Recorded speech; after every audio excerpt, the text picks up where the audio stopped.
up, everybody? Welcome to the Friday Brew with Calvin Tiger. Today we got two special guests. This is Drew Maxey. Of course, you guys know Dane. What's up? Not a whole lot. What do you do, Drew?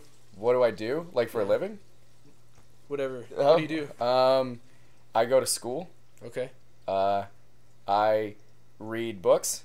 Okay. I write things, and I yell words at people in a band. Okay, that's cool. What about you, Dane? What do you do?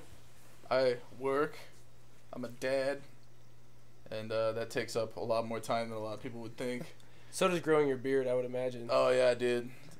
It just, well, that one you don't have to work at, though. I just got good jeans, bro. You're wearing good jeans, good jean jacket. I don't have good jeans. Well, dude, that's a benefit of working for a major jean retailer. A realtor? A realtor? Realtor. No, retailer. I get quality denim products. I'm just imagining like someone doing like an open house for pants. Yeah. And, like they like bring you the pants, and then you got to try them on, and they walk around and just like, I don't know, it seems kind of roomy. Yeah. And then, they don't buy the pants. Dude, I become an expert on jeans and how they fit, actually, without even trying to be. Like, for real. Like I help people find jeans that fit them. Like, the Friday Brew is a place where interesting people come to have interesting conversations over a six-pack of assorted beers. We don't know what the beers are going to be yet, so we just kind of find out as we go along. That was a little snippet. It's going to be interesting. Also, Drew's drinking root beer because he doesn't drink. So let's go ahead and get started. Yes.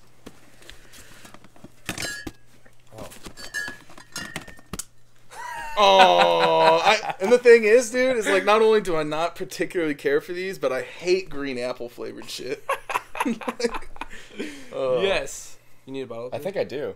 I'm not manly enough for it. It's the other side. There we go. Dude, that's some fancy fucking root beer if you need a bottle opener to open it. Oh, man. That's the only kind I drink. I thought you were going to come with Fitz's. I think I have a Fitz's. I don't know. Wait, did you get like an assorted six-pack? Oh, yes, I did. Where do they sell assorted six-packs of root beer? A lot of places. I went to today. I went to actually Friar Tuck's. It's like the liquor store. Yeah. They have a mixers section that has like gourmet sodas. Really? Yeah. So I'm sure they have a lot of Jones soda and. They don't have any Jones actually. Really? What's weird though is that like every time I go there, they're just like rows and rows that are empty because everyone like people just go nuts over it. Really? And they pull everything off, and so it's kind of like just a gamble of what you're gonna get. Interesting. But they do have cool stuff there. There's also there's a store called Straub's that has the craziest assortment of sodas that you can think of from around the world too. It's kind of a rich people's supermarket. But Straub's with a B. Straub's, Straubs. Yeah. Yeah. I don't think I've ever been there. In fact, I know I've never been there. If it's a rich person. Yeah, it feels really weird being in there. But it's like on some West County shit. There's one in the Central West End. There's one in West County, yes. And then there's one. There's actually one up by. I was gonna go to the one by Webster Groves, but they closed at 8, and I was in class until 8:30. So what are you studying as a student? English education. Okay. Yeah. Specifically secondary English education, which means I will one day hopefully be a high school English teacher. Okay. Why high school? Namely, I think that I would if with elementary education, you have to know a lot more things. It's not just a concentrated subject. Okay. And like I don't think that I would be very good at teaching math or something like that. Right. Yeah. English really interests me, so I wanted to hone in on that, and you can't really do that in an elementary setting.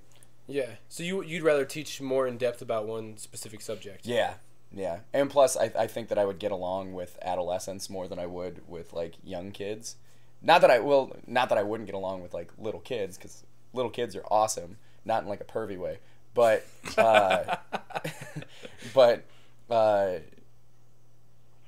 I don't know. I feel like I would just be able to relate. Think about that with for a them. minute. You lost your train of thought. Dude, my mind is running crazy all the time, so like I have to like sit and think about what I'm gonna say, or else I just come off like a babbling idiot. Yo, dude. Well, when you think about what you're gonna say before you say it, usually you have like a concentrated answer. It's more particular. The words are more specific, and you don't say or well. And when you think about it, and the way you see, I wasn't thinking about that. The way you present it, the way you deliver it, it just comes off as more intelligent. Yeah. Learn that in sales training. This guy. Or maybe I... Dude, he's got vast amounts of knowledge about all sorts of random shit. Just goes to show, like, he went to college and got something out of it. I did go to college, and I did get a lot out of it. The most important thing I would say I learned in college is how to learn. I think that's probably the most important thing. So, like, high school, I've really been wanting to touch on this subject for a couple weeks now. The high schools, I went to both a public school and a private school, and both of them, I didn't do jack shit and graduated with a 2.8 GPA in high school. I literally didn't do homework ever. When we had projects, I did that, and usually I would join a group, and I would just, like, first 2 days just, like, do everything that they need me to do and, like, extra, and that's it, and then just coast the rest of the time. And that's all I really had to do in high school. I didn't take any AP classes, but that was because I didn't want to have to not coast. And then in college, I graduated with 3.2 GPA. Yeah. Because I was more interested and gave a shit.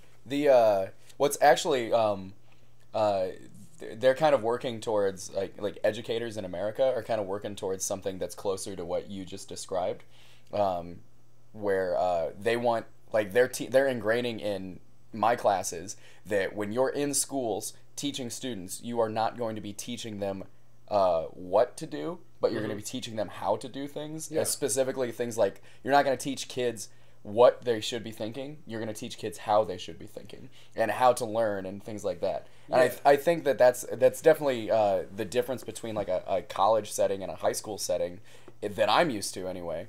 But they want us to have this more, like, kind of closer to what we know as college in high school now. Yeah, I think that would be very beneficial, because in high school, I didn't have to take notes. I could do anything. They'd say, oh, you need to take notes, and I'd be one of those kids that's like, oh, I need to take a nap, and then go to sleep. Yeah. And, you know, I looked over the textbook the night before the test and got an A, and it didn't matter. Whereas in college, I learned how to take notes, and now that I'm in real life, and I work as an event consultant for brides-to-be, so it's I have like clients. You go from 0 to 60. Yeah. Like, you know what I'm saying? Like, high school does not properly prepare you. It doesn't. At least not the ones that we've brief, experienced. My brief failed stint in community college before I realized that I didn't want to do that shit was like, it was like that, man. It went from, like, you know, I'm not saying I was the best student in high school either, but, like, just noticeably, like, night and day difference in, like, the speed at which you're going. It makes me realize that, you know, they were like, we're getting you ready for college, we're getting you ready. No, you weren't. Like, No, they don't, and that's kind of a problem that people are starting to realize, especially with, you know, like we're all basically of the same age. They introduced No Child Left Behind while we were still in. We were in high school. Well, I was in middle school when Okay. when it passed. Okay. I guess I was in high school once it was. Put into plan. That's when Old W got in the office. Yeah. Like, that's when they started. Yeah, it was like 2000, 2001 is whenever they passed it. Oh, okay. So no, we were in middle school in 2000. It was like right before me and you went to middle school. Okay. How old are you? 26. 26. Yeah. Oh, okay. Well, shit, we're 23. Oh, okay. Well, I mean, 24. but still, like, we have that experience of the No Child Left Behind model. In school. It's terrible. And it's awful. And it did nothing. It did nothing for me, and I don't think it worked for the kids that were being left behind, because they also didn't have to do anything, and usually they would just pass because somebody else was not leaving them behind. It's and it was teaching students to specifically how to take tests. And not how to learn. And taking tests and learning are not the same thing. Right. Once you actually get out into the real world, you know, like if you take up a job, you know, you said you work as a sales consultant. Yeah. There's at no point, and you also used to do football, right? Yeah. Okay, so in your job and in your football experience, there was never a point when someone was like, "Oh, you didn't make that sale, you're fired." You know? Yeah. It was always like, why didn't you make that sale? Or why didn't you you know, make that catch? You know, why didn't you throw X number of yards? You know, and instead of just being like, okay, you're done, you're no longer working here, or you're no longer on the team, they pull you aside and they figure out why it didn't work, how to overcome it, and then what you can do in the future to help you develop those skills.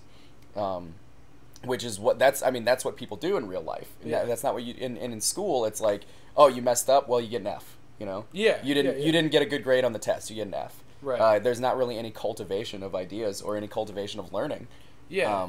Under that type of model. And I think one of the main reasons could be too that, and this is kind of a lengthy response to what you just had. I have a great uncle who lives in Thailand as a teacher. He teaches English. He's from America. Yeah. And he said in Thailand, the two major cultural differences that he experiences is that in America, it's all about being young and being tan. And over there, it's all about being old and having gray hair because that means you're wise and you're a lot more well respected. And because you're more respected, women find that more attractive. So older men get a lot more play than young men do. It's almost like it's like thinking about a guy has a beard versus a guy that can't grow a beard. That type of thing. I don't know, like a boy that hasn't hit puberty isn't as attractive as a guy who's got some facial hair. Hit me up when you get some dust around the temples, bro. Like that. Dude, I already got that. Do you really? Yeah, I get gray hair, man. Like right around here. It sucks. But apparently, I should move to Thailand. Yeah. Because I've seen. Drink your nasty fucking green apple Smirnoff. Grab another one. I've seen Thai girls in some movies. Maybe I should move to Thailand. Yeah, they're attractive. Grow my hair out. The other thing he said is that the teachers in Thailand are paid extremely well, so that because that's the most important thing is cultivating is passing not information, but passing like history along and teaching people how to be successful. And so they get paid a lot more, so they work a lot harder, and the people who get paid more, they work up in ranks. Once you are good at what you do, then they'll give you more money, so then you want to get better at what you do and become the best teacher. And so that's why it's like that. Over here, he found to be the opposite, and that's why there's so many issues. I know whichever culture you go to, there's going to be issues about how things are done, but I don't have words for it. Yeah, no, it's a problem, unfortunately. That's one of the things that they drill in us in like my education classes. It's just like, look, if you are looking to do this because you want to make a lot of money, you're going to be sadly mistaken. You should find a new field to go into. Yeah. Teachers in America, the good ones anyway, are okay with making $40,000 a year. $50,000 a year, maybe even $60,000, depending on. Well, they really don't have a choice. But yeah, I mean, they don't have a choice but to be cool with it. Like, yeah, I mean, but you can always go into a different field, but the people teach because they want to. Yeah, no, definitely, I totally understand that. It's like the only reason you would sign yourself up to deal with a bunch of kids that don't want to have anything to do with what the fuck you're telling them. You know what I mean? Is if you genuinely wanted to do that, like, you know what I mean? Like, you wanted to break through some kids. And like you think you can... a good teacher will be certain and be confident that he or she can make the student who doesn't want to learn, they can make that kid learn. Right, exactly. Yeah, Whoopi Goldberg. But I feel like they get done with school, man, and then they end up... They go their first year. I saw it countless times, man, like... where you'd get a teacher, it's her first year, first couple days, she is stoked, you know what I mean? She's like all stoked on the lesson plan and like ready to get to do, like, and then like by like Christmas break, she fucking realizes she got into the wrong job. She hates kids, and, you know what I mean? And like, she spent all those years paying for school to do that, and now she doesn't have something that he or she like loves to do. Yeah, but it almost makes you wonder, like,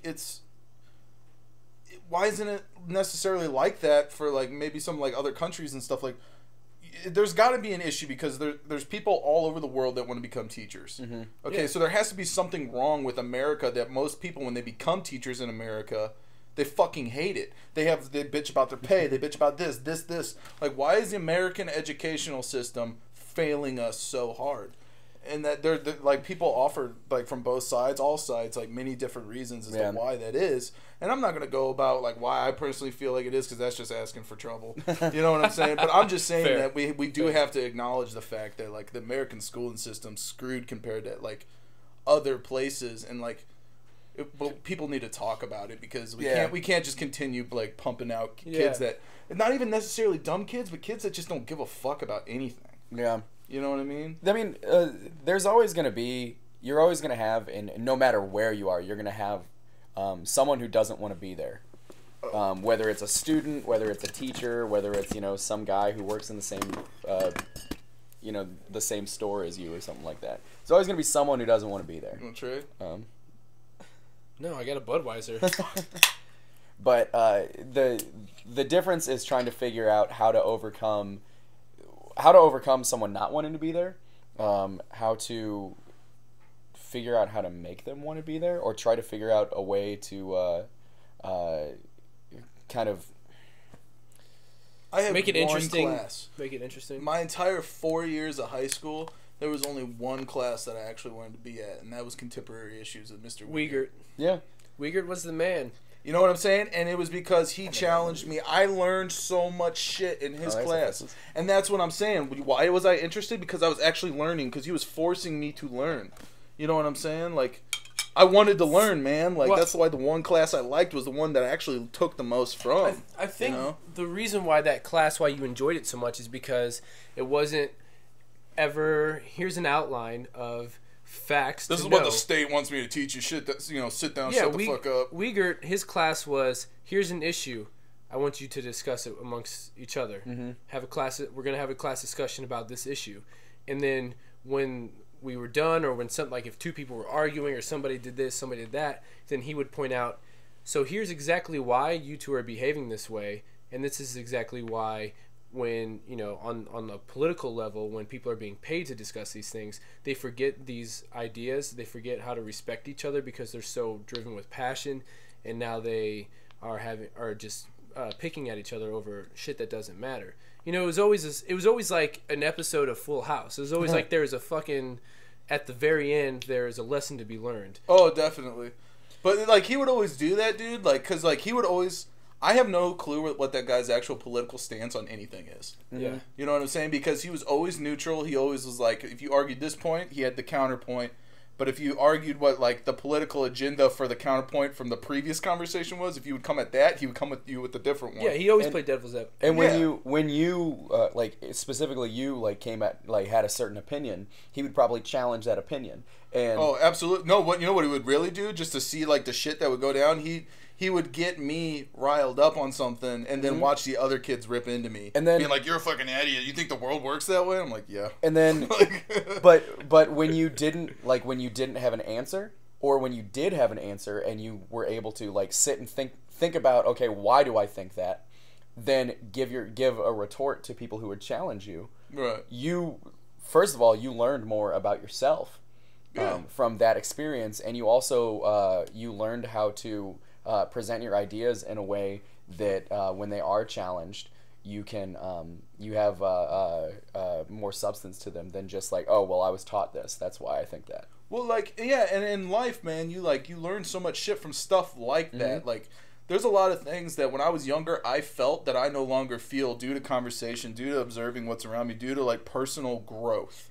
And that's what that class, like, really kickstarts and teaches you. It's like, you know, talk about it, learn from it. Don't just think that you're just right and go on through life thinking that, like, the way that your little person out of, you know, however many billion people are on the planet, like, just have everything figured out. Yeah. You know what I'm saying? Let me propose something that I've been thinking about, an idea, and I don't have all the, like, kinks worked out, but it's just, so it's pretty rough.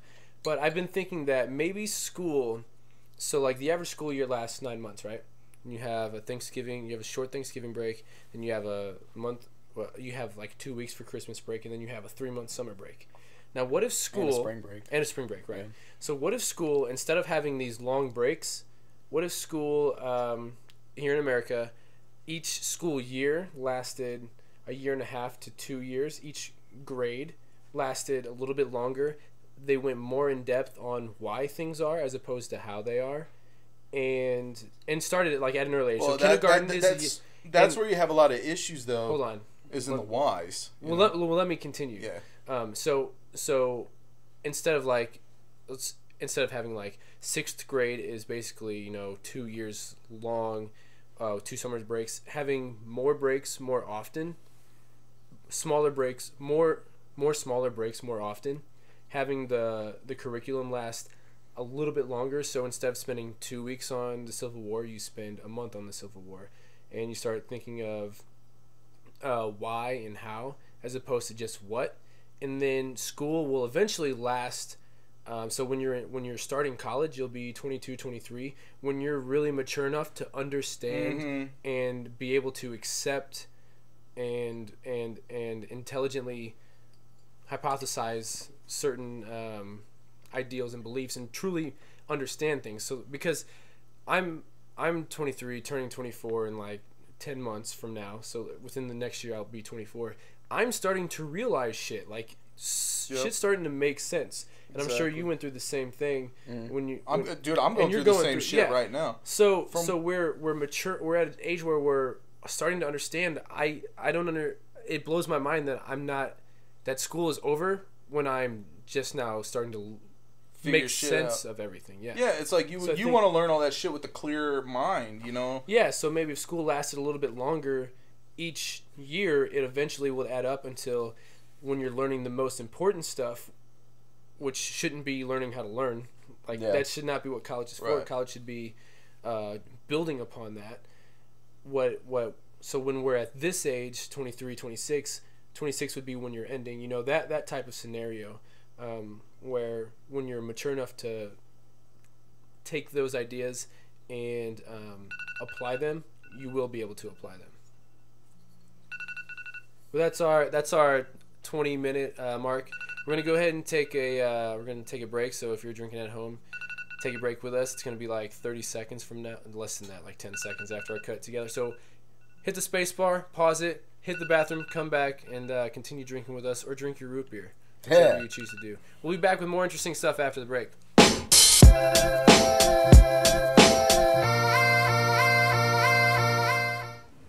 All right, welcome back. We took a break, and we're going to start a new topic because we were getting pretty deep on that last one. Let us know what you think. If you have any ideas about ways to change the system, or however you feel, whatever it is, whatever the situation is, if you disagree with us, please by all means let us know. Comment below, or get a hold of me, and we can discuss it. You could even come on the show and talk about it if you want. So we're going to roll things over to a new direction. I wanted to ask Drew, so he doesn't drink alcohol. I wanted to ask him why. Okay. I feel like when people ask me this question, they're always expecting like some big story, like, a friend of mine got really sick one time and he died, or something like that. I don't know if does that happen when you drink a lot of alcohol? Do you just automatically die? Does that happen sometimes? People get alcohol poisoning. But no, I guess you could die. Yeah, you could. Yeah, if you're not a pro. You're not a pro, but then your liver gets you after a little bit. No, you die eventually. It's it's like prolonged. No, like I honestly I don't really have a specific reason. It was just like I think maybe what it was is I just listened to my DARE officer too much when I was a kid. Where did you go to middle school at? I went to Windsor in Imperial. Yeah. So did you have Officer Rich? Because I knew Officer Rich was kind of in charge of like the whole South County area. I don't know if he like came over into Windsor. I don't remember who I had. I don't know. Okay. No, it was even before then. Really, I remember being a little kid and just kind of deciding like, I'm talking like 6 years old. I was just like, I don't really want to drink, and I don't want to do any drugs. I don't want to smoke. And then I just kind of like. From there, it was just kind of, it never was a problem, like it was never something that I had to like face until I got older. But like I think around like 13, I was 12 or 13, I was online like reading about the punk bands that I liked, and someone used the term straight edge, and I didn't know what that meant. And then so I looked into that, and that was kind of like whenever I was just like, okay, I'm straight edge, and now that's what I've been doing ever since. So you weren't necessarily like straight edge, like you made a life choice. It's just you were already that way and just stuck with it, that type of thing. Like you weren't like I'm straight edge, X is on the hand, like that type of thing, or were you? Well, I was. I kind of still am. I play bass in a straight edge band, and you know, we'll put like I've only played one show with them, but you know, and we've been like they were together a lot longer before I came along, but you know, like we'll put X's on our hands and stuff whenever we play. And it's something that's important to me, but I mean, it doesn't like define you. No, like your whole life is about it. And I think I think when people are really into when people are like that into being straight edge, that like, you know, they have to wear it like on T-shirts and they have to like tell everyone how straight edge they are and stuff like that. Those are always the people who break the hardest, because they're using it like they're using it as an identifier and not just like being that way because that's who they are. They like you can be straight edge because you don't drink, you know, and that's the way that I think of it. Like, it's almost like they fall into a fad. Yeah, dude, I can tell you that like I seriously know what you're talking about, because that's what I did. That's what I did, dude. I used to be edge, and like I fucking wore like the diamond cut shirts and shit. You know what? We kind of, I mean, I was kind of on that same page too, because I was all about, you know, the anti everything, really. Mm-hmm. I mean, I wasn't when we were Mackay kids. straight edge, but yeah. You know, well, neither was he. Yeah, I guess Ian Mackay wasn't. Yeah. He thinks it's stupid. Yeah. You know, and you know, it's one of those things where it's like you don't need it to. You like it work like it's good for you. It doesn't affect your life in a bad way. Yeah, you know what I'm saying? Like it's a personal thing, and I think when people try to make it not a personal thing, and they try to like. They use it to elevate themselves or to judge other people or something like that. It's just that's ridiculous to me. Yeah, I think I'm like, dude, when I did it, like, man, it was like just because like a bunch of my friends were, and like, you know, like you're always like being a fucking suburban kid, you know what I mean? You're trying to find your fucking place with whoever, you know what I mean? And I, you know, like I'm an only kid, man, so like my friends were always like my shit, you know what I'm saying? Like, because like I never had brothers or anything I never had anybody I loved like a brother. So I always loved my friends like brothers, you know what I'm saying? Yeah. Like, and that's how, like, that's what it was for me, man. It was just me jumping on the bandwagon with a couple friends. But that doesn't mean that I don't see, like, doesn't mean that I disrespect it, because, like, I totally, like, I still have friends that are straight edge, even though I'm not anymore. And it's like, I still respect the fuck out of everybody that is edge, because it's like, that's what you want to do with your life. That's totally fucking cool. As long as, like, you're not. As long as what you're doing isn't hurting anyone else, whether it's, you know... How is you not drinking going to hurt somebody else? I mean, well, there are like, the straight edge gangs and stuff like that. But, I mean, like, whether it's being straight edge, whether it's, like, you know, or, like, you drink a lot or you do whatever drugs... I don't feel like that's a legitimate threat, though. Like... I've never encountered one. I mean, so. no, it could be, though. I don't think, like, that's, like, a threat to society. I feel like that's just, like... that's just, like, a couple, like younger kids that, like, you know, like... misinterpreted something, you know what I'm saying? Like, I mean, kids do ignorant shit where they beat people up all the time. Like, it has nothing to do with straight. I mean, knockout, like, don't get me wrong, because that thing's a whole media phenomenon that they're just using now. Because I remember seeing knockout videos when me and you were in, like, the 7th grade, freshman, you know? Yeah.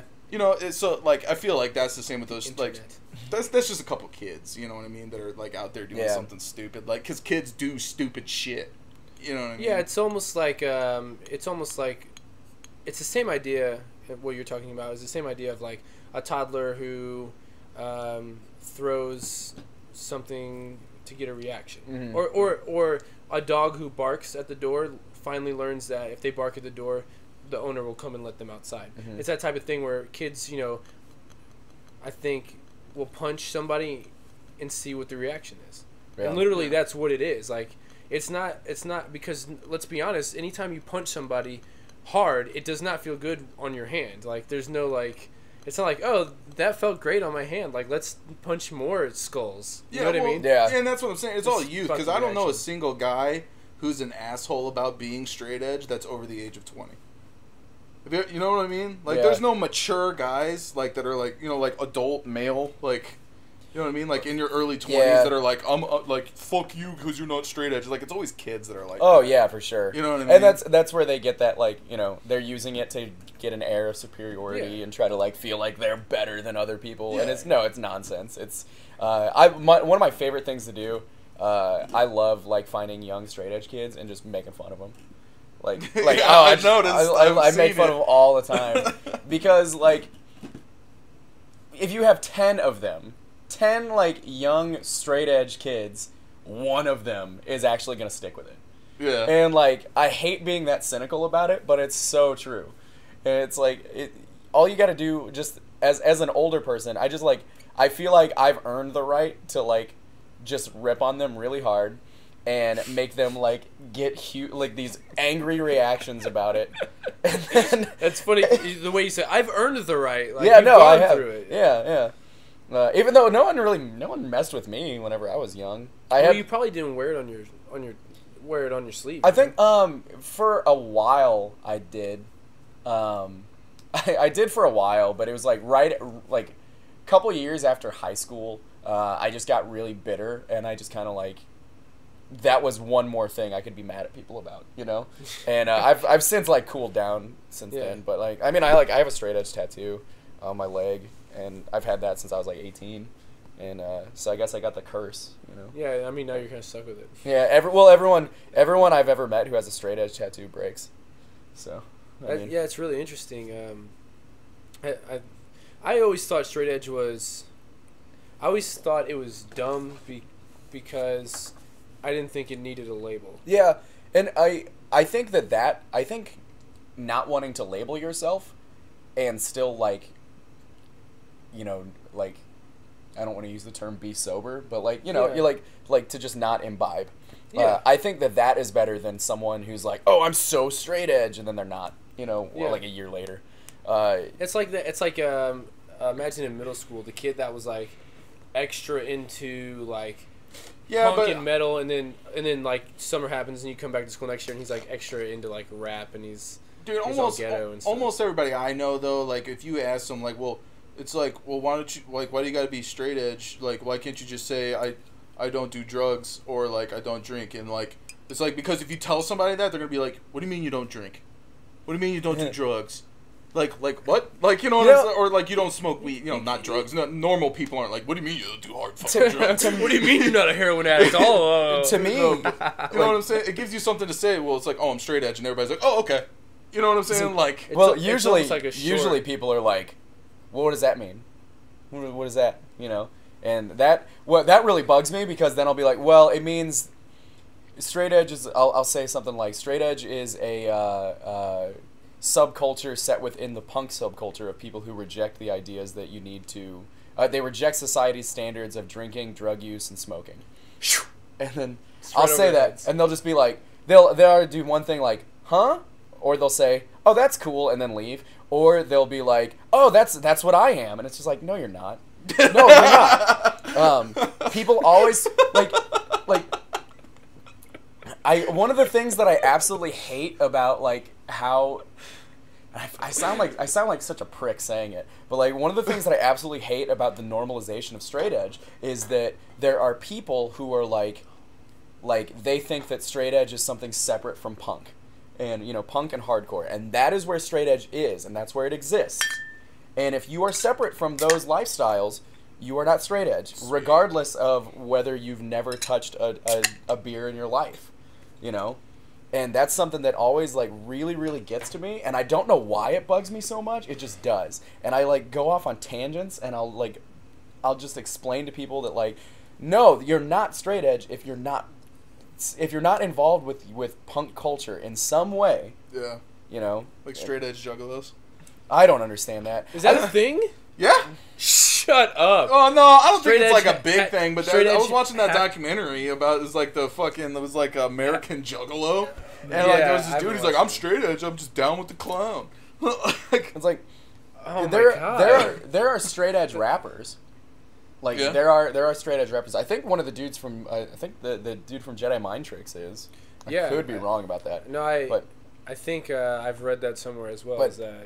But straight edge rappers are always guys that came from punk who noticed the similarities between punk culture and hip hop culture. And then they were like, and like they realized they had a talent or they had an interest in hip hop. Yeah. And then that's like how they were like, okay, I can take my beliefs that I've had about this and apply it to another culture. And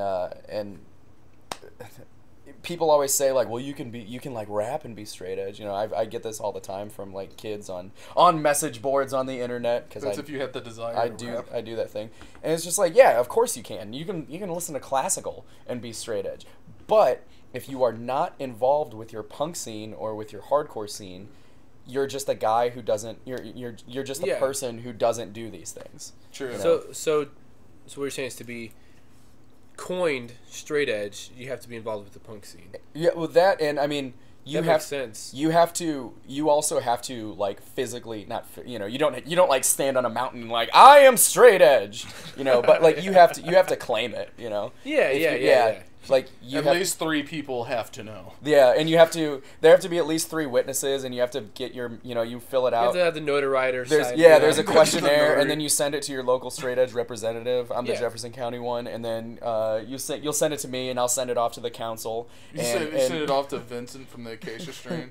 Well, he and CM Punk are actually closely related with how they work with their scenes. They got the northeast of the country. Yeah, CM Punk is the northeast Chicago, Illinois one, and every now and then, every couple of months, the straight edge elders will meet in Washington D.C. We get our robes and our hoods, and we sit at a big X-shaped table, and we'll discuss all the the new prospects, and then you'll get your within 3 to 6 weeks you'll get your certification. Your certification. Then you'll get it's a big like diploma, and it has an X on it. And, and then after that you're free to beat up whoever you want. Yeah.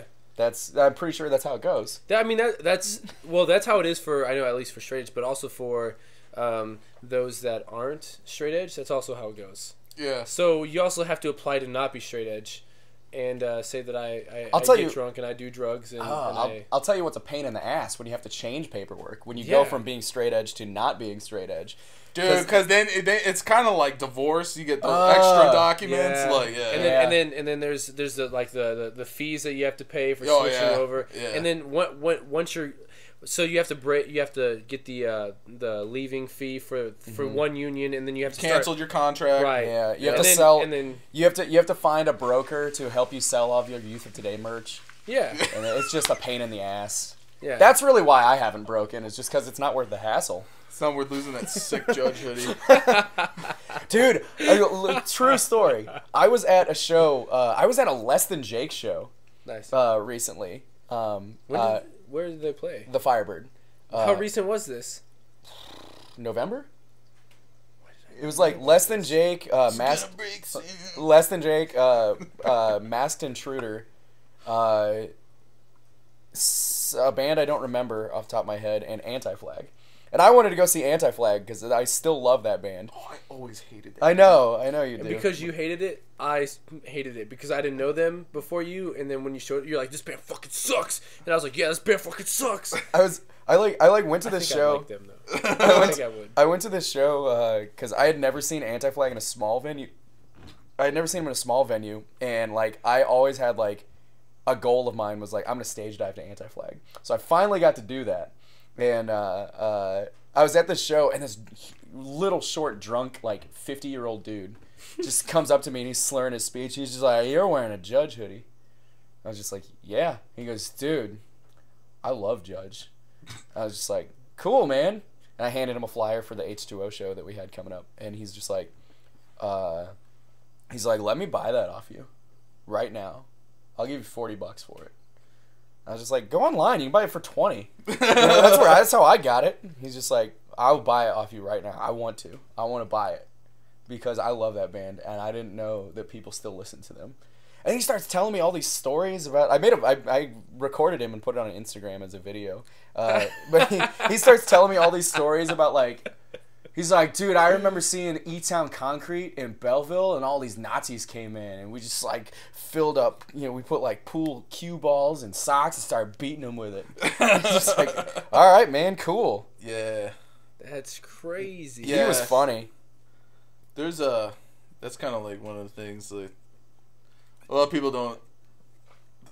It's weird because like when you talk about hardcore and you talk about like some of the violent stuff, it kind of makes people freak out and they don't realize that that's not like all it is. Yeah. Because, like, still to this day, dude, like, people who don't get it, like, they'll think, like, my band is going to play somewhere, and they'll think that, like, they have no idea. They just know, like, a, like, legitimate hardcore band is playing, so they think it's going to be, like, hit list. Yeah. You know what I'm saying? And, like, the venue's going to get fucking destroyed.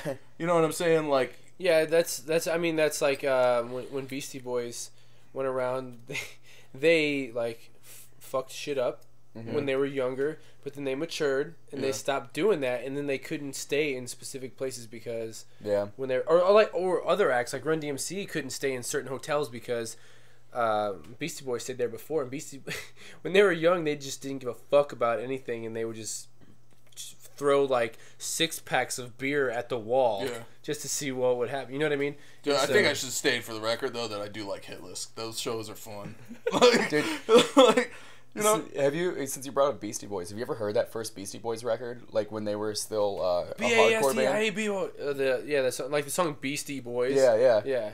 That like first I guess it's like a 7-inch or a tape they put out, but it's like them as a hardcore punk band. Yeah, and it was just Ad Rock was the vocalist, and Mike D wasn't even in the group, and MCA was the bass player, and like you'd be surprised their first album was all looped tracks that they recorded themselves, by the way. Yeah, they record like. MCA had like 12 fucking like different things playing, and they had like the little tapes, and they're like all like looping over and over and over, and it made like and it was When the Levee Breaks, and that's how they made that Rhymin' and Stealin' track, was that they had 12 different to play like a 12 a 12 bar hook was, or 12 bar like measure or whatever. They had 12 different players looping over and over again. He would like press this one and then press this one and then press this one and press this one and press this one in a certain row, like in a certain time, like, and record all of it, and that's how they made like that opening.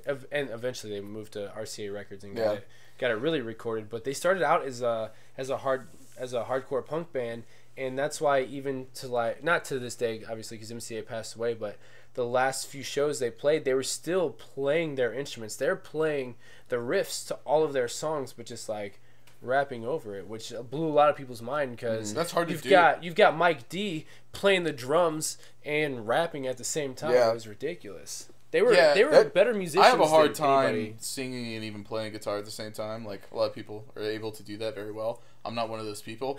So imagining like rapping, like doing like the Beastie Boys stuff over those riffs is like really impressed with me. That first Beastie Boys stuff, like when they were still a punk band, is awesome. Yeah. Have you ever heard it? No. It's great. It's great. They like, it was just basically what it is them trying to be Bad Brains so hard. Yeah. Yeah. Like, and that's even like Beastie Boys. They said that in American Hardcore, that documentary. Yeah, I've seen that. Yeah. Like, It's boys entering anarchic states towards inner excellence. Is what Beastie stands for. Yeah. Well, like they chose the name Beastie Boys because they liked the repetition of the B sound from Bad Brains. BB. They talk about that in American Hardcore. And then what was it? I think it was Ad Rock produced one of the latest Bad Brains records. Oh, really? I think I was unaware of that. I don't remember which one it is. I mean, it's. So we're talking about Bad Brains again. It comes back. Dude, Bad Brains is one of the best bands ever. I think they influenced more. I think they Soulcraft. influenced more bands than they got recognized for being a band. Like more bands were recognized based off their influence than they actually were known as a band. Oh, absolutely. They're a phenomenal band, dude. Yeah. Soulcraft is the riff.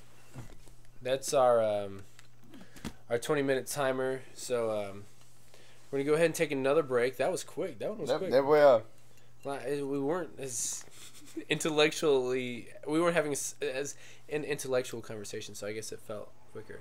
But anyway, we're gonna go ahead and take a break, and we'll be back with some more interesting stuff. Stay tuned. That was great. Your boy is feeling a little buzzed. I'm glad that I got that recording. So it's yeah, go ahead and start it. Okay. Cool. All right, welcome back to the Friday Brew. We're gonna go ahead and start talking a little bit about hardcore music because I'm pretty. When somebody says hardcore, I understand that there's like 25 genres within that. So I'm curious to find out a little bit more about hardcore, and then also I'm not really into it, so I want to find out what's appealing about it. Yeah, well, like I would say, like first of all, like there's people think that there's like 25 like different things because like when you say like a lot of times you say like, oh, like, you know, like me or Drew, like, you know, if we I mean I'm sure you've gotten it before where you're like, oh, we play hardcore, and they're like, what, like King Alexandria, like, yeah, you know what I'm saying? I mean, it's gotten to the point where like when people ask me what kind of band I play, I will make sure to say I'm in a hardcore punk band, or I'll just say like, oh, I'm in a punk band. Yeah, that's what I say too. I say when it's old people, I just say down home rock and roll. Yeah, that's all I say. I tell people heavy punk. You know what I'm saying? Like a lot, you'd be amazed how many people actually like that you wouldn't suspect actually know who Black Flag is. Mm-hmm.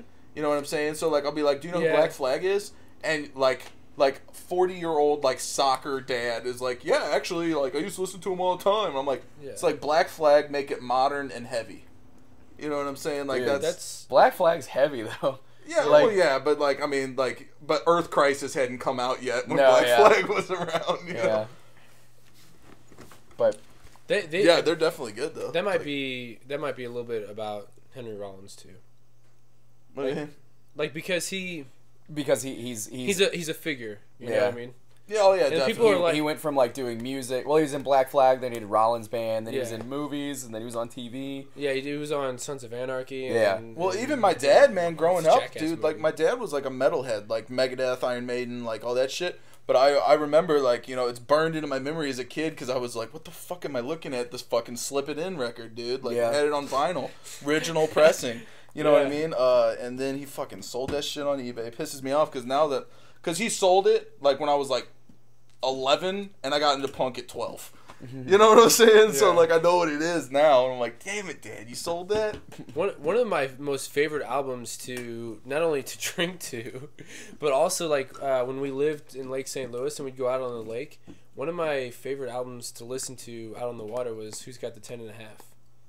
Right. The live one.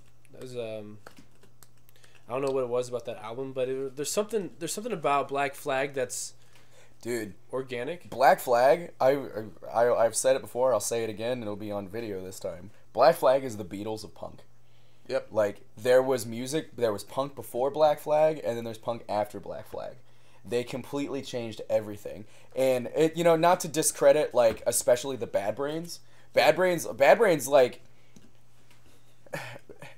Bad Brains pretty much invented hardcore. Like I don't care what anyone says. Bad Brains did it.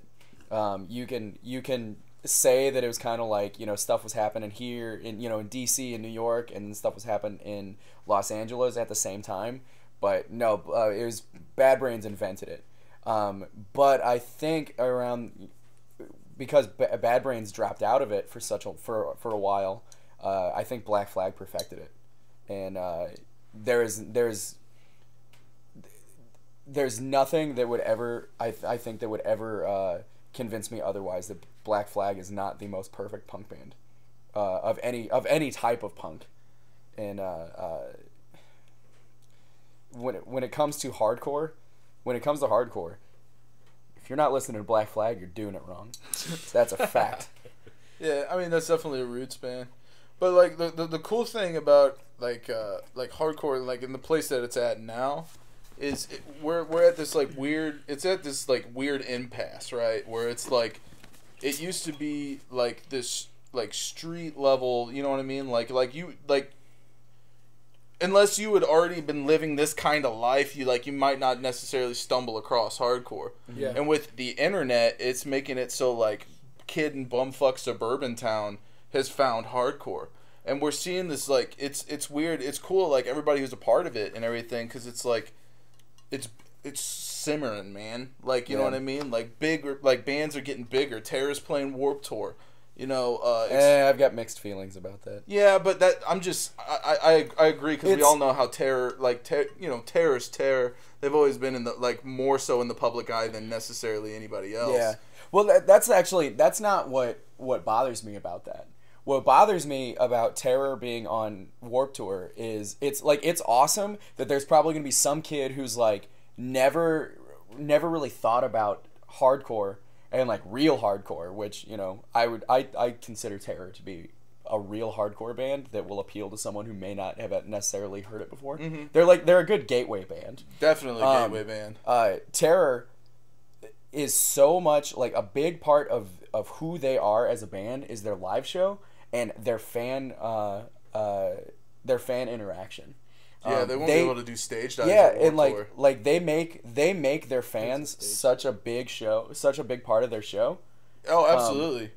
That like you have like if you have never seen Terror before and you walk in and like this was your first exposure to that type of music and you saw Terror, it would completely like change your life. Definitely. Like, you would. In which way? You would be like, I want to know more about whatever this is. Even like, even if like it, what this madness I'm seeing, I have to know more about it. And I asked that because I'm unfamiliar with Terror. Terror is just like Terror is the type of band that just like no matter how big they get, they will always relate their shows back to the idea that there's no separation between the crowd and the band. Okay. Which is like to me, that is the cornerstone of hardcore above anything else, is that it's just guys doing, you know, or girls, you know. I don't think there are enough women in hardcore. No, definitely not. Especially from a band perspective. Every now and then you hear it though, like you'll like when you're out on the road and stuff, you'll see a chick that's like singing for a band is the coolest thing ever. It's always cool every time. It's always sexy, probably. No. I'm not that I'm saying anybody's not sexy. I'm just saying that like it's not like that. It's like for me, I see it and I'm like, yeah. This is fucking cool. Like she's doing it. Like fucking boundaries are crossed. It's punk as fuck. I think you know what I mean? You know what? Like, I've had friends who have and we're getting off on a tangent here, but I've had friends who are like who've said, you know, it's embarrassing to see girls mosh and stuff like that. I think it's awesome. When I see a girl who can mosh as hard as the guys, and like legitimately like make me be like, okay, I don't want to get hit by you. Like to me, that is awesome, and that's like, I think that's another thing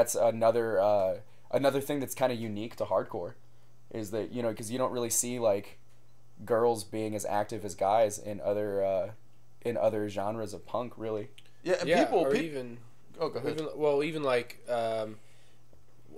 what would you like pop hardcore, like or pop metal or post pop metal? I don't know. What would you consider a band like Bring Me the Horizon? Hair metal. Hair metal. Dude, modern day hair metal. That's what it is. That's the equivalent of hair metal today. So a band like Bring Me the Horizon, I was unfamiliar with these British people, this British band, up until I went to Warped Tour, and I was working. You saw a bunch of 13-year-old girls just losing their shit. Yeah, well, I was upset because Bring Me the Horizon had the biggest crowd of the day. Mm-hmm. They had a bigger crowd than Real Big Fish.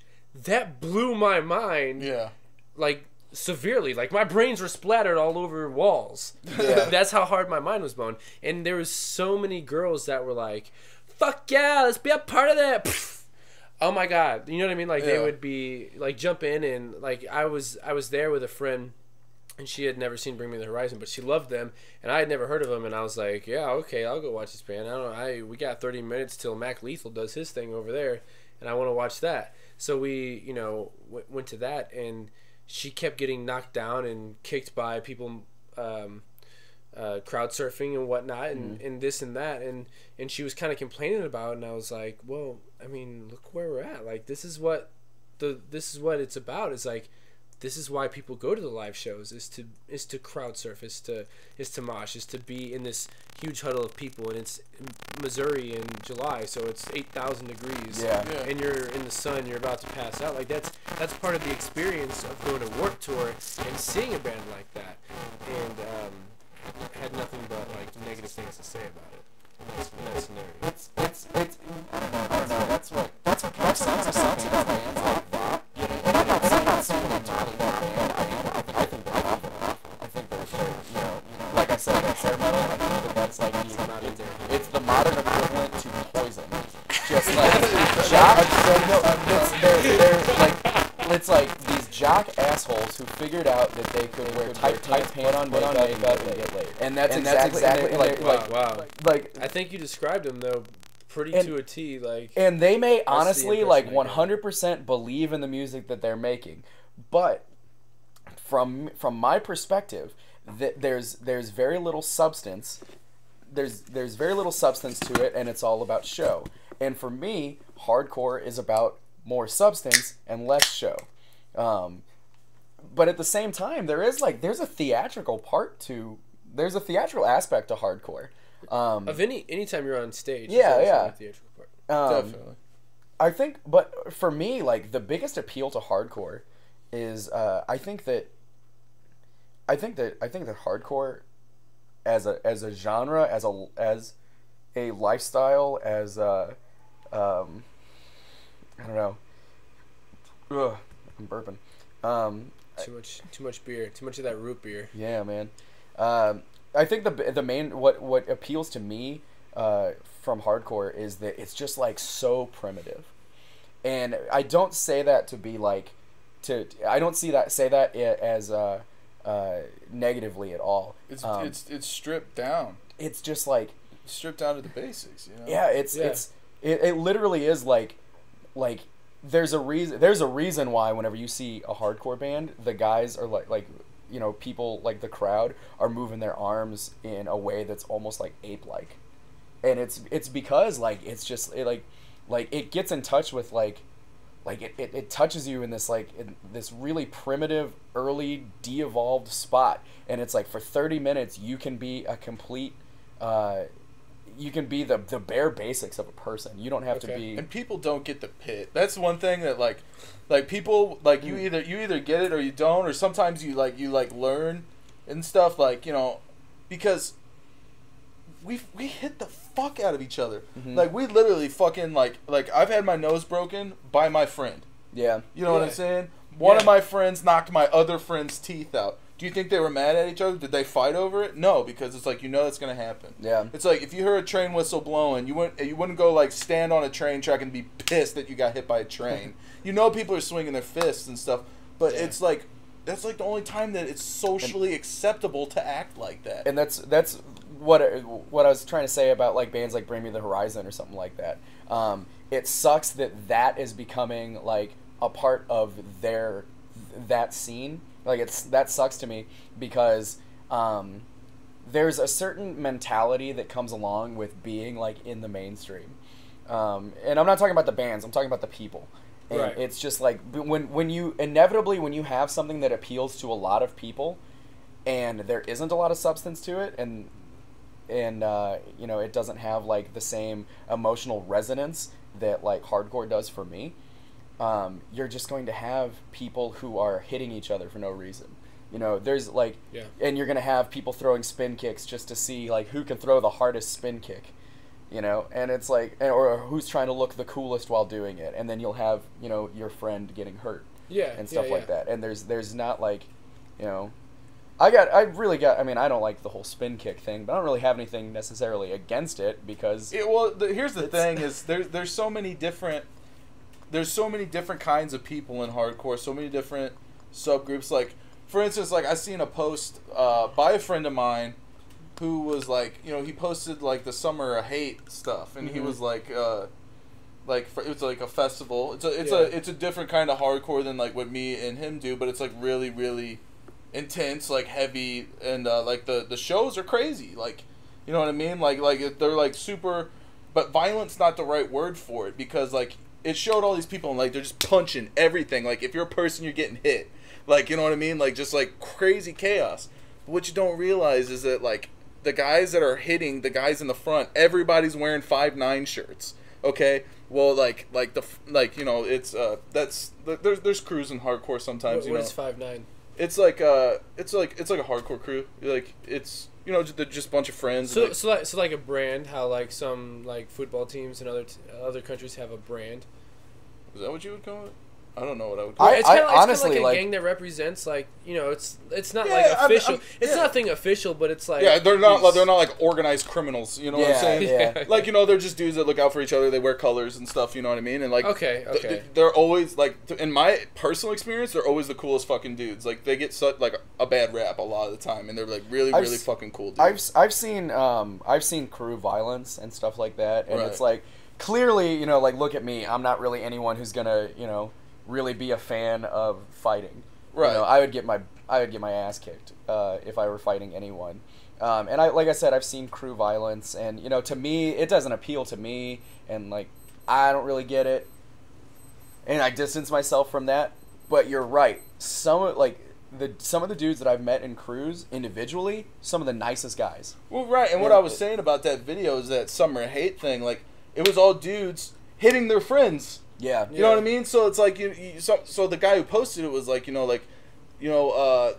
this isn't, what's up with all the violence and shit? I'm like, dude, those guys are all friends with each other. That's how they. So, so it was like guys wearing the same colors were hitting guys wearing the same colors. Yeah. And that's what I'm saying. Like, it's not nobody's a victim. I think, You know what I'm saying? It's like really insane rugby to a band playing in the background. I think Fair. sometimes there is a criticism of violence in hardcore, and don't get me wrong, I think that violence for the sake of violence is wrong.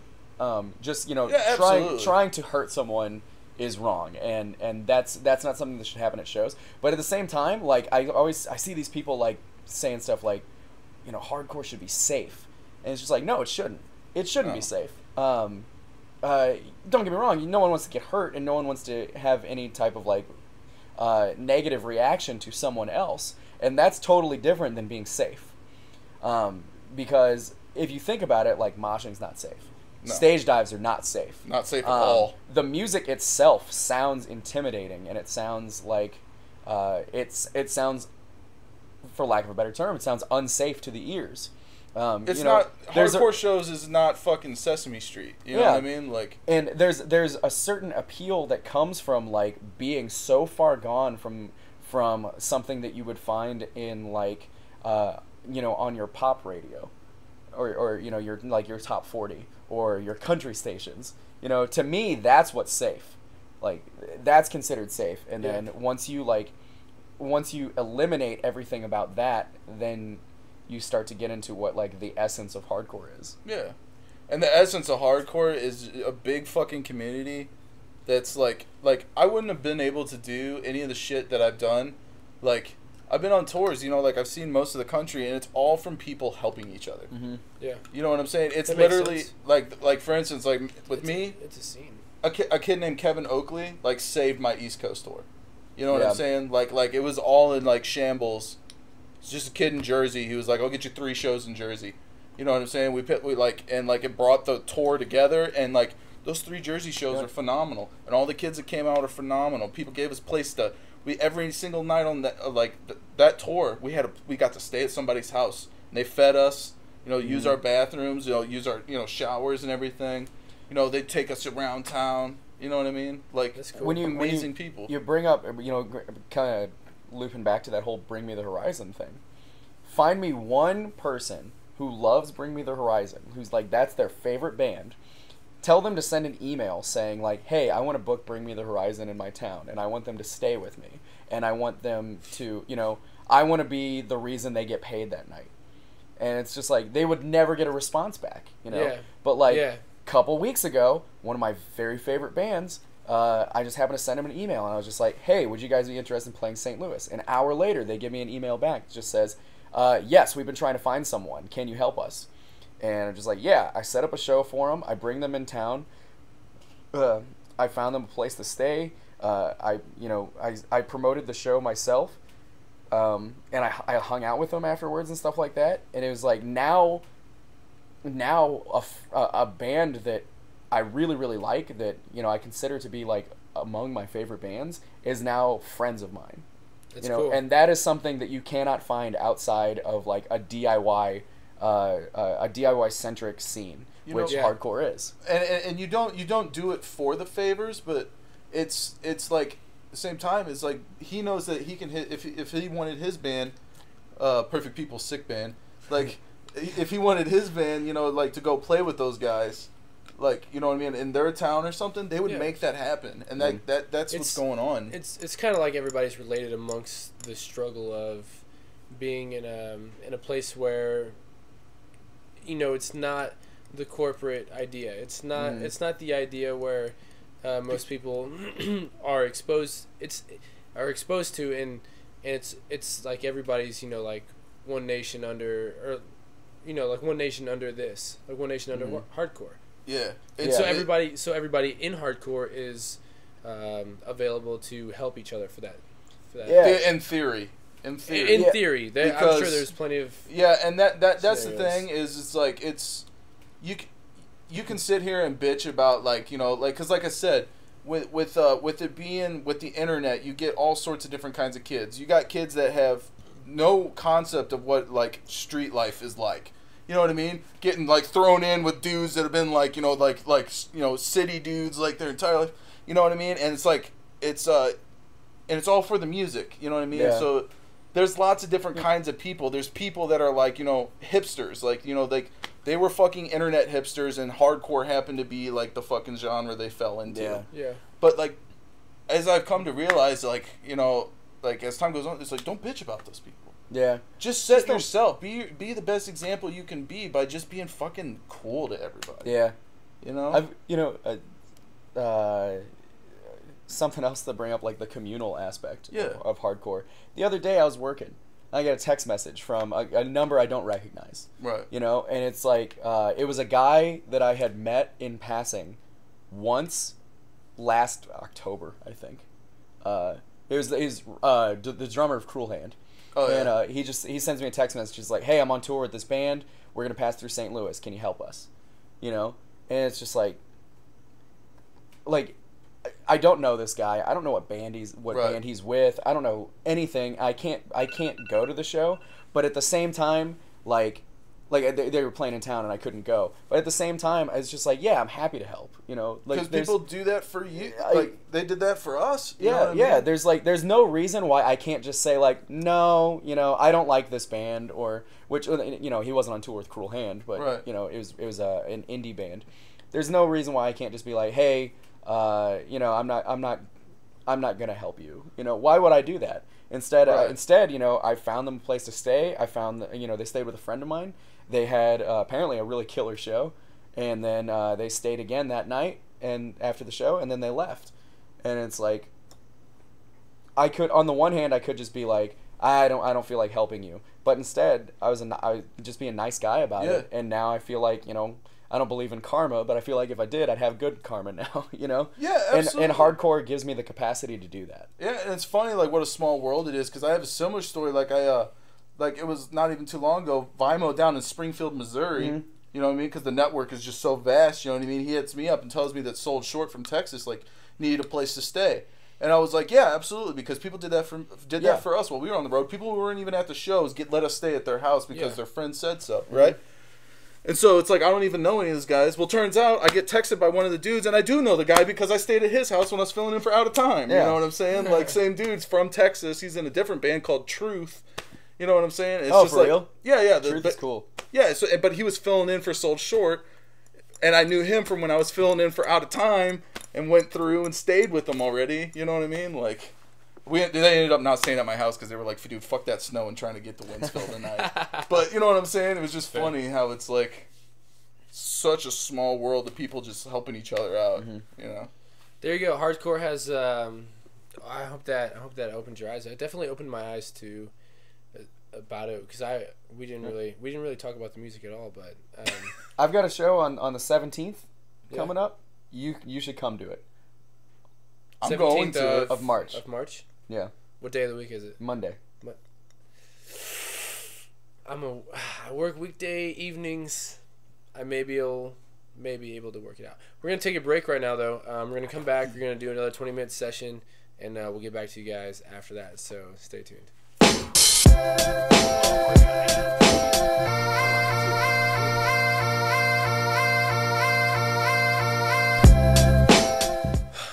All right, right, welcome back. So right now we have 2 beers left. One's a mystery because I forget what I've put in there, and then the other one is a Newcastle. So Dane and I are gonna play rock paper scissors. 1, 2, 3, shoot. Winner gets the Newcastle. All right. Are you ready? Rock paper scissors shoot. Rock always wins, bro. Unless you whip out paper. That means No, I wanted whatever was in there. oh, you okay?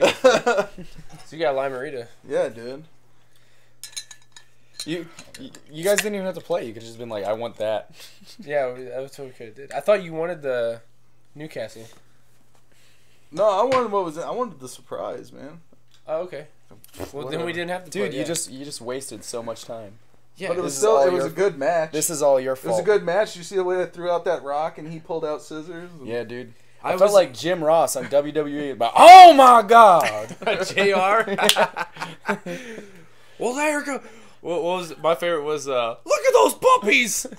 when he was that talking Jerry about the boobs. King? Yeah, Jerry Lawler. I would- When he was talking about boobs, he'd always be like, JR, look at her puppies. I went to a comic convention in Chicago. Like I go every year, but last year I went and Jerry the King was there, and apparently Jerry the King Lawler does comic sketches now. What? Like he doesn't like do it professionally, but like if you go to conventions and stuff, you can commission him to do sketches for you. Sketch comedy, like he acts in them? No, like he draws for you. He draws Okay. characters for you. Oh, okay. Yeah, he'll do sketching, and you can like pay him to This is not good. to draw you as a wrestler, or like to draw you as a superhero, That's or to aw- draw your favorite superhero. That's and pretty stuff cool. Like that.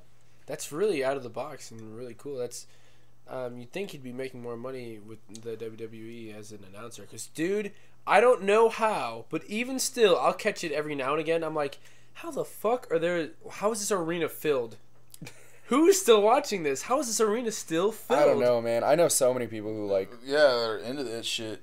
Really? I guess it's just a separation. It may be a separation of like the type of job I have, and I'm not involved with the hardcore scene, and maybe it's like people who love hardcore love WWE. That's I don't actually know. there are a lot. Yeah, Actually. that's kind of funny that you But- say that, but no. There's a line I drawing. personally don't like it. I feel like I talk about it every now and then, just like. I used to love it. Yeah, like as like a nostalgia thing. Oh, yeah. I'll talk about, every now and then I'll throw on like my stone cold voice, and I'll just be like, I'll just like go up to people and be like, what you doing there, boy?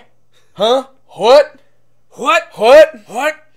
That was the best, is when he had a T-shirt that said "what" with a question mark, and that was his thing. Be, What? Austin 316 says I just whipped your ass. Or It I'll has do to be like. broken glass and like metal, like and guitar in the background. I stole this from a teacher I had in middle school. But when I start teaching, I can't wait to start doing this. On the first day of school, they call roll. You intentionally just pick a random name and leave that person out. And then at the end, just be like, okay, is there anyone I missed? And then whenever they're like, one of the kid throws his hands up, you just say like, you do the rock on them and just be like, all right, what's your name? And when they start to answer, it doesn't matter what your name is. Teacher, You gotta throw the eyebrow, the people's brow. Oh, he's. I had a teacher who did that in my science teacher in 6th grade, Mr. It Bishop. doesn't matter. It doesn't matter what your name is. And it was awesome. The Rock, when he was in his prime, which is like every 2 years because he keeps coming back, when he was one of the funniest people, because I didn't notice it when I was young, but when I got older and I started understanding like social dynamics, he was hilarious because he would cut people off, he'd be rude to them, Yeah. and he would say things like, the most electrifying pie eaten, you know what I mean? Like, he was talking about like going down on a chick, and he was just like, pie eaten. Every now and then I'll bust out, I'll tell someone I'm going to get medieval on their Rudy Poo candy ass. Oh yeah. That was you know what? There was a time when I think the golden age of wrestling, professional WWE wrestling, was like when we were in our When it was the WWF. when it was, I think that was the golden age of it, really. Definitely when it was still WWF. Dude. Yeah, that's when Stone Cold broke his neck the first time. Yeah. Yeah. Well, I mean, Golden Age, you could say like Ric Flair too. Like, Ric Flair. I think the golden age. I think the golden age of wrestling was like maybe the late '80s, early '90s, when you had like Hulk Hogan and Macho Man, Ultimate Warrior. Captain Lou Albano. Okay, so that's like the gold. But then there was like a resurgence in the late '90s. It was just like so that's more like the Silver Age is what I'm talking about. It's like The Rock and Stone Cold and yeah, man, when that it was stuff. when there was like the WWF, the WCW, and NWO. ECW. ECW. Oh, ECW was the extreme one with all the chairs and barbed wire and the tacks. They would they would like with, powerbomb somebody into Rob Van Dam. RVD. He started out in ECW. You know the people that like used to be part of the ECW have like severe health problems now because of ECW. Yeah. Like joint pain. Like Sting's still going. Dude, there's no way. TNA It's now. gotta be a new person. Sting was like, he was young 20 years ago. So he's got to be in like his 40s at least. I don't know. Well, shoot, Hulk Hogan came back for a while, and he's like pushing 60. I feel like when Hulk Hogan came back, it'd be like the crowd loved him. He did like one or two things. He wasn't. Well, I don't know. Yeah, I didn't watch it, so I don't know what he was doing. Yeah. So, I just know he wasn't doing Hogan Knows Best all the time. That show was hilarious. Dude, let me tell you something, brother. I love Hulk Hogan. I think professional wrestling in America has had more of an influence on people than anyone really realizes. It really has. well, yeah, I mean, especially for Americans, because like it's like American as fuck to like pro wrestling. Oh yeah. You know what I'm saying? And like then it's called pro wrestling, which I think is strange because anybody who wrestled ever in their entire life, whether it be middle school, high school, college, after, are like, pro wrestling? No. Pro wrestling's Olympics. Pro wrestling's Olympians. Mm-hmm. And I'm like... It is not. I'm sorry. Not America! I'm sorry I offended you, man, but like I meant like, WWF and like, that shit, what's fake about it is, okay, so we're going to do this, we're going to do that. It's scripted. Yeah. The script, these are actors that are like extra buff. That's why a lot of times it sucks because they're bad actors. Yeah. But the pain that you see happen, the buffer is not, you are, the worse you are at not, acting. That, maybe. like... No, The Rock's True. giant. The Rock is a giant. True, I forgot about him. He's a decent actor. The wrestling is like... Pro wrestling in America is like the modern age kabuki theater. It's just like... yeah, I have to agree with that. It's like no one is watching it for the things they say. Yeah. Except for The Rock. I liked listening to The Rock and him cutting people off and calling them Rudy Poos. He made up shit. And but the reason you watch it is for the action, and they might as well just take the scripting out. No, but where would the fun in that be? You definitely need the scripting because who battles who? It's a lot of people compare it to a male version of like daytime dramas. Oh yeah. I think that's a pretty good description of it because it's always like who's talking shit to who, and one random person will come out during a match and get out a chair and knock out the ref and then take out this person and be like, you and me at WrestleMania, and then now that's the main event at WrestleMania. You know what I mean? I just wish that shit was like real. Yeah. You know what I'm saying? Like what if I really went to a sporting event? Like, you know what I mean? Like, I went to like an NFL game, and a player just walked up to the ref and was like, "Who was like that?" to the crowd and just fucking hit him with the chair. Who was that player on the Seahawks? Who I don't watch football. Sherman. What if before like the Super Bowl, he like runs out at at some game and he like knocks out the official, and he picks up the football and throws it into the crowd, and he just picks up a mic and starts talking in the stadium. He looks at Peyton Manning and he's just like, what Super Bowl was it? Like 48. Super Bowl 48. You and me, Manning. I want to see you on the gridiron. Dude, that would be pretty entertaining. How awesome would that be? I think they tried to do that with the XFL too, but Yeah. I used to rip on XFL. Jesus Christ. Memories brought back. I used to rip on like people who watched wrestling, and like it's kind of goofy, but at the same time like I read superhero comics. Yeah. It's the same thing except instead of like body slams. instead of body slams, like people have like bulldozers shooting out of their rings. Yeah. Or instead of like somebody's like Mark Henry's the strongest man alive, you have Bruce Wayne literally kicking over a tree. Mm-hmm. Like literally kicks a tree in half. Yeah. That type of thing. I don't know.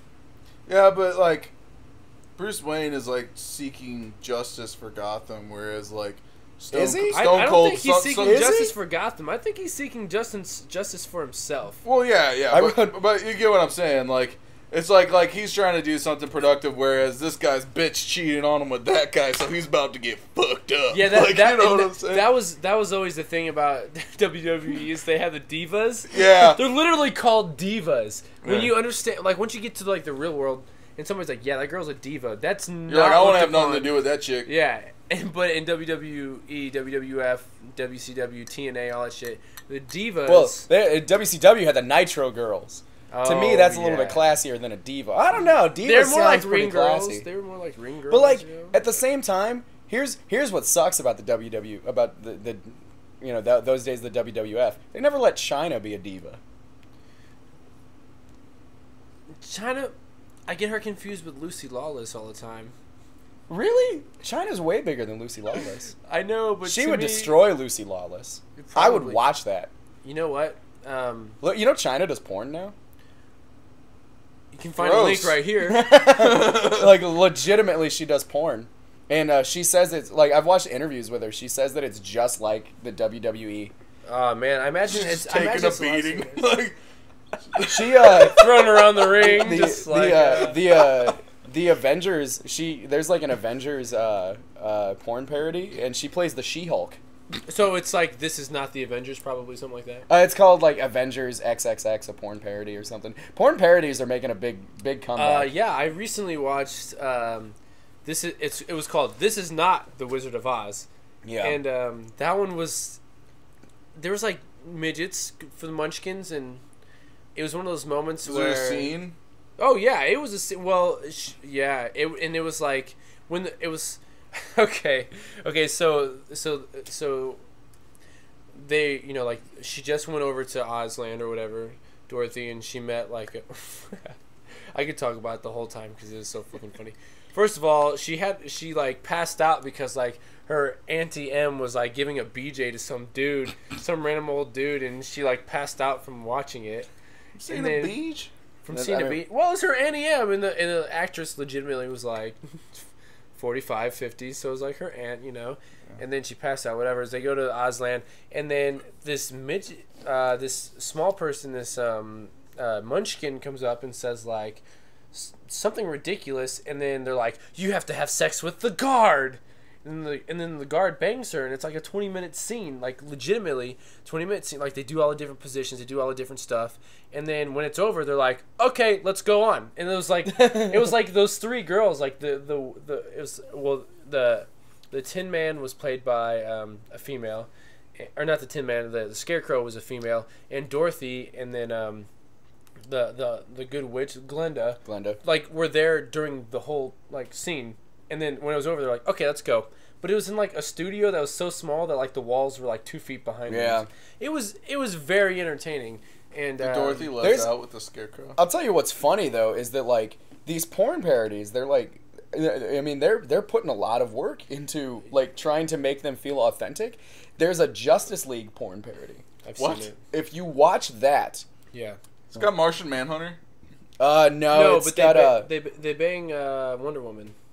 Yeah, but they gangbang Wonder Woman, like the rest of the Justice League. The Wonder Woman costume in the Justice League porn parody is better quality than the Wonder Woman costume that they had for the unused pilot that came out, that was on auction for like NBC or something a few years ago.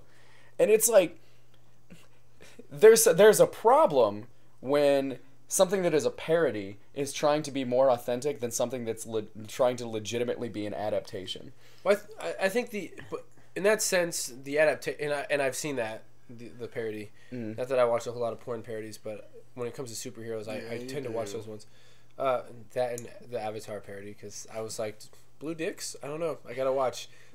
So I think in that scenario, they almost, when they're trying to make an adaptation and they have the ability to go bigger, they try to go bigger because they're trying to go bigger. Whereas the parody is like, we need to make it to where it's obvious what we're doing. Not like the costume has to be obvious. The costume has to be exactly what you would think it would be, right? In order to make sure that everyone knows what they're doing. But I mean, it didn't in the TV pilot. It didn't not look like Wonder Woman's costume. It just looked like a super cheap version of it. Like, it looked like they just didn't give a crap, and they were just like, "Hey, it's Wonder Woman. Who cares?" When, I mean, you know, I'm a dude. I love Wonder Woman. Yeah, those legitimately, like, those Amazonians are hot, dude. I'm all about Storm.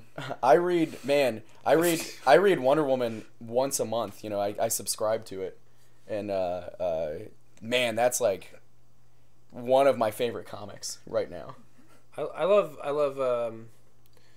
Rogue because she's so like broken and needs someone to like take care of her all the time. So I'm always that person that's like, I'm intellectual. I can hang out with you. I can show you a good time. You'll probably fall in love with me, and You're a Cajun dude named Gambit. Yeah. Mizura. I used to work on my Cajun accent just because I thought Gambit was so cool. Gambit is cool. Gambit's one of, like, I have the first appearance of Gambit and his first solo comic. Like the first issue of the solo comic. You have Uncanny X-Men 266. That's the first appearance of Gambit. What are you talking about? You said you have the first appearance of Gambit. Okay, I don't have the one where it's just him in the panel. Forget the fucking issue because I'm buzzed right now, dude. It probably has Gambit on the front. Yeah, it has Gambit on the front. He's got Storm and like in his hand and shit. He's like walking, you know. Like, you get what I'm saying? I think that's the same one I'm thinking. Because there was it's like Uncanny X-Men 266. That's the first appearance of Gambit. I don't remember if it's 260. I don't fucking remember. That's the one that's like I got listed. A lot of fucking comic that's books. the one that's listed as the first appearance of Gambit. So that's like saying like the first appearance of Batman was like in Detective Comics 27. No, I literally it's like the first one. It's with the Shadow King, man. He's like Storm is like a little thief girl, like, because we all know that's like her story and shit. And then like the Shadow King's trying to like use her for her fucking powers to like do all sorts of fucking stupid shit. I don't remember. It was forever ago that I read it. And then Gambit comes in. He's like get the fuck out of here with that shit. And so he gets Storm and like saves her and shit. That's it. That's an expensive comic now. It's not that bad. I looked it up a while ago. I wonder what it is about Gambit that made him so appealing to people. That made him like one of the favorites, although he was like kind of a side story. I'll tell you what it was. He made it into the cartoon after he was only around for like 2 years. Yeah. What made Gambit so popular was just like he was just like suave and he was cool. And he threw fucking cards. He threw cards. Like I think throwing cards is like not that cool. I think because if a dude that like is like super into like card dealing, I don't think of like a suave cool dude, you know. Well, well, if you had to have like a fucking theme song for what Gambit's theme song, what would it be? And it would, like that's what makes him the coolest fucking superhero. It'd be Ace of Spades by Motorhead, and that is a cool ass song, and that's the only song that makes sense to be his theme song. Ace of Spades. So have the that's what makes Gambit so cool. Him with like it's like Ace of Spades with a Cajun accent. Yeah. I used to. I don't even want to try to do the Cajun accent. I found as like being an actor and trying to learn different accents. The Cajun accent is so hard. You have to eat he used to always call Rogue Petit in the in the cartoon. Sherry, or like it's like Mon Ami or whatever he would say that shit. Yeah, too. Mon Ami. Yeah. I don't know. Man, the Cajun accent is so strange to me.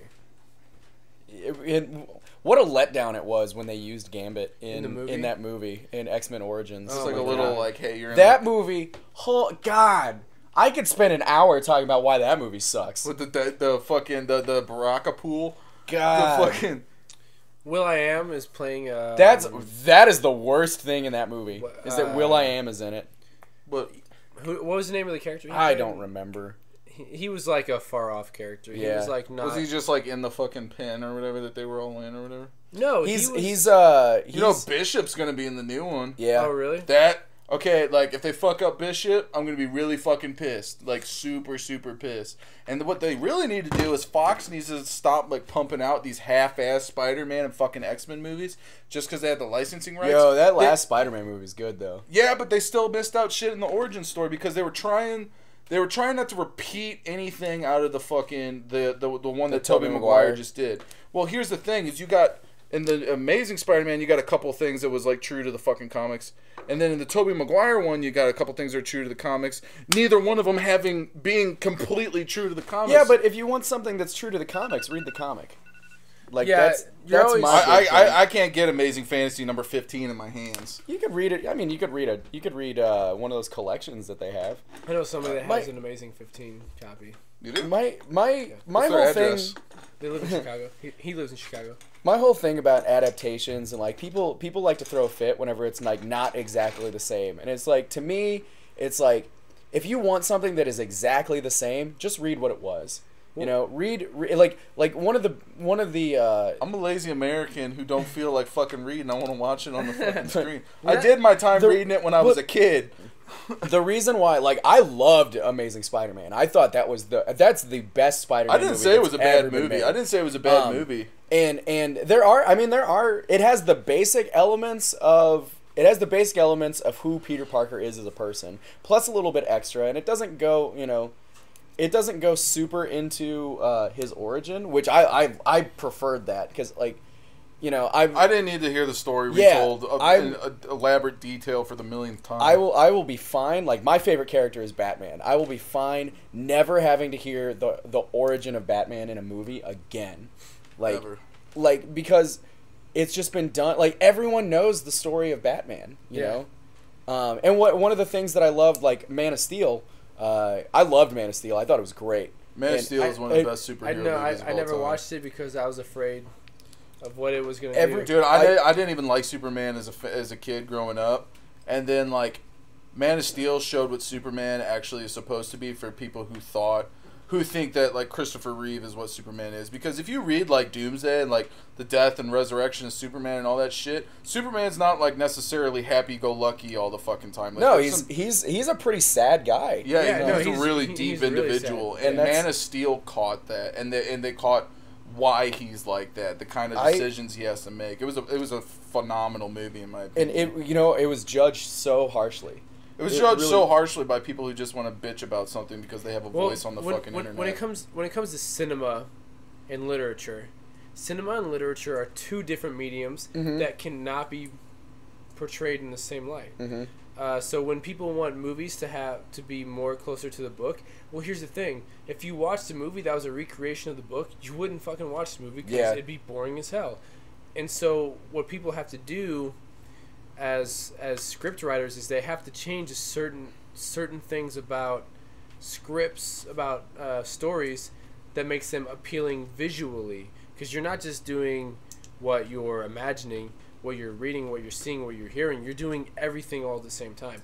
So with that being told, and also you need to have it done within a certain time frame, which means your story has to be cut shorter, that type of thing. It's not the same medium. You're not going to get all of the Hunger Games, like the first book, or Catching Fire, whichever one that one is. You're not going to get all of that into a 2.5 hour story. You're just not going to do that. And that's what's so difficult with the comics, is that when everything's on the line with a big production of a movie, they're thinking, which story of these comics are we going to tell? Which one is going to get us the most money? Not necessarily because they need the money to be rich people, but they need to have somebody who's going to back them, trust them, and give them the next one. If you want to know how to make good movies, like Warner Brothers, Fox, like, take the first 20 issues, make it a movie. The sequel is the next 20 issues. Just take the highlights. See, just go through the fucking books, man. I don't necessarily agree with that. I don't either. I think I just want them to tell the fucking story, man. Well, like when I see like Man of Steel, for example. One of the reasons I loved Man of Steel is because it is not a direct adaptation of any specific Superman story. It has the basic elements of Superman, plus a little bit more added in for modernity and for the artistic standpoint of the filmmakers. And which, to me, that's one of the most important parts of making an adaptation, is finding like why Christopher Nolan was so good at making those Batman movies is because he, his brother, and David Goyer sat around, figured out what parts of Batman they wanted to make important in this movie, and then they made their own stories. And there is not one person who gets pissed off because they changed Two-Face's origin. Like that, you know, because he doesn't get acid thrown in his face. Instead, he gets it burned off. There's not one person who gets mad at that because they did it well. And they did it, they stayed true to the character.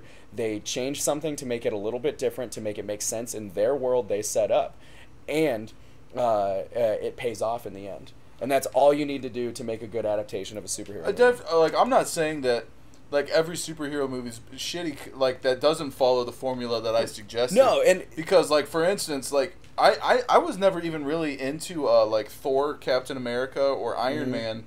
I liked Hulk a little bit, but like, because I was always super into Spider-Man and X-Men, which pisses me off because those were my two favorite superhero franchises of all time, and Fox fucking owns both of them. Did you see First Class, though? Yeah, I saw First Class, and I thought it was decent, but there were still things I hated about it. I think First Class is awesome. Yeah, there was definitely things that, definitely a lot better than Origins. Oh, yeah. Infinite, like, dude, dog shit is better than Origins, Yeah. dude. Like, but I still, there's still things I didn't like about it. But here's the thing that I have is like, okay, so like a comic book is really not that fucking long. You can read it like in like 15 minutes if you like, you know what I mean? Obviously, you know that. You know, we all know that, you know? Yeah. So if it only takes you 15 minutes to read a comic book, and it takes you like fucking like, I don't know how many man hours to read like Lord of the Rings, they took Lord of the Rings and made it a fucking movie. So just take the fucking serials, you know what I mean? Or like, you know, Spider-Man. What would make a good movie? Revenge of the Sinister Six. There's a difference. Just put all those issues into a film. There's a difference though, because Lord of the Rings is finite. It definitely has a beginning, a middle, and an end. Yeah. And you can just take that and like, okay, we've got the outline for our story. Let's start making a movie. Whereas Spider-Man, Superman, Batman, you know, Green Lantern, all of these characters, their story doesn't have an end, and that's what's cool. What I'm saying is you make the end. You know what I mean? You consolidate these at a time. You're like, okay, well, we start with this issue. That's why we have the issue with them, is because they try to consolidate. Take Green Lantern, for example. We talked about in the first podcast. That's why we had a problem with it, because they brought Parallax into it right from the beginning and put an end to it. Mm-hmm. And it was like, no, there's so much more about Parallax. Parallax is such a huge part of it, and it just wasn't. Well, it's a different medium. Green Lantern is an example of like they were trying to recreate the. I just wish it was bigger. So the last part about the Green Lantern got cut off, and I apologize about that. Not every HDSLR camera can shoot for 45 minutes, so that's the issue on that. So, tell me more about the link that you want to promote. Yeah, so, like, there's a video of my band Resolute playing live. It's at the Mad Magician, and our song Snake Pit, Drew is on the actual recording itself, but then he, like, that particular video actually has Drew doing his guest vocal part. It's really cool. It's rad. Lots of stage dives. Doesn't Curtis, like, punch you in the mouth or something? Yeah. Like, are you you guys are playing that Ringworm show, right? Yeah, we're playing with Ringworm, and then the day after, you guys are playing with one of my favorite bands, Alpha and Omega. That Ringworm show I will be at, so I will do that guest vocal spot too. Oh yeah, that'll be fun. So. Well, you can find a link for that video right there. Cool. He's got it. I have a link to my band. Perfect People, which I sing in. It's gonna be right down here, I think. I hope so. Yeah, I think Otherwise, I'd look stupid. And then other than that, if you want to find my music just for the shits and gigs of it, you could also find my personal hip hop that I do, right here. It's actually really good. The lyricism is fantastic. Everything else is subpar, in my opinion. Dude, anyway, you're your own worst critic, bro. That is true, and that's interesting because I tell myself all the time that I'm the fucking man when it comes to words, and that Dude, I think your shit's good, man. I think that I'm a fantastic lyricist, and that I don't get the credit that I deserve. But maybe that's because I put all the time and effort into it, and then I don't see results out of it because I don't promote my shit ever. I should. I don't though. Anyway, thanks for watching the Friday Brew. Next week we're actually gonna have Augie Wolf on. He's actually gonna be here this time. We had to reschedule because we are human beings. We do have real lives. We do have real jobs. Things actually do happen. So that's the point of the Friday Brew, is to have real life interesting people have real life interesting conversations. So with that being said, Dude, I just found out I'm interesting. I'll see you next week. Peace out, Girl Scouts. Later.